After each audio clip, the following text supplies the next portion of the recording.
Šuo loja kaip pasiutęs, rodos čia negalėtų žengti nė vienas. Tačiau lemtingą naktį sostinės Kairio ir Rimgailos gatvėse nė vienas keturkojis kažkodėl nesuurzgė. Per naktį tame pačiame kvartale ilgapirščiai įsilaužė net į 7 namus. Nukentėję gyventojai dabar durų netidaro niekam. Aišku, kad bijo. Visi mes dabar bijo. Tik tiek galiu pasakyti.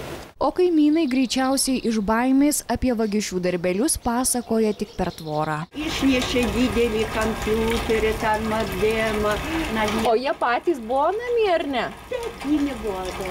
Prieš tai, vienas prieš tai buvo nunuodytas šunį, nunuodyti šunį. Pasirodo, vagišių būta itin įžūlių.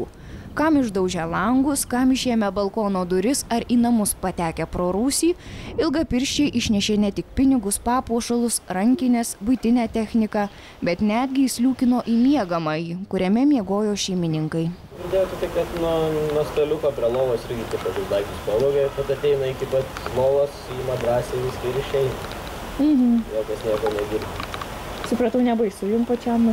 Ne, šunį gerą turim namuose, tai ramu. Ilgapirščių nusiaubtos gatvės gyventojai įtarė, kad juos galėjo sekti ir apvogti netoliese gyvenantys kaimynai. Kiti spėja, kad įsisuko narkomanai.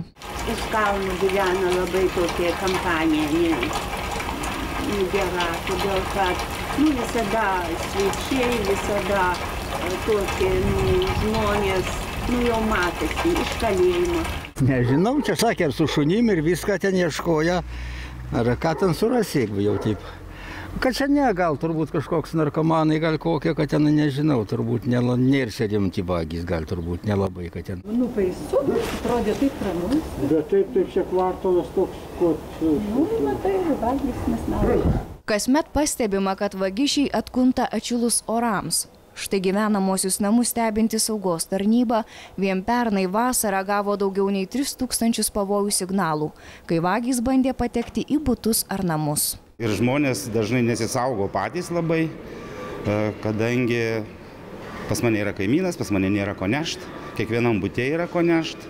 Iš tikrųjų, nebūtinai materialiniai nuostoliai yra padaromi yra didesni moraliniai nuostoliai. Pernai nuo gegužės iki rugsėjo didžiųjų šalies miestų gyventojai buvo apšvarinti daugiau nei 1300 kartų. Dauguma nukentėjusiųjų tuo metu atostogavo ar vasarai patraukė gyventi į sodus ar sodybas. Anot pareigūnų, profesionalūs ilgapirščiai stebi kelias savaitės ar mėnesius, kol perpranta žmogaus įpročius, o turtą gali išnešti per kelias minutes. Prioritetas yra pinigai, toliau visokie auksiniai reiškia dalykai. Ir smulkesni tiem, kuriems reikia dozei arba reikia kažkam buteliukui. Tai iš tikrųjų viskas, kas papuola po ranka ir ką galima parduoti už bet kokią sumą. Aišku, dienos metu jie gal tik tai apsižiūrėti ateina, o vakaro metu, tamsių paros metu jau eina vykdyti vagystes. Policija gyventojams patarė nepalikti dviračių, žoliapjovių ir kitų brangių daiktų kieme.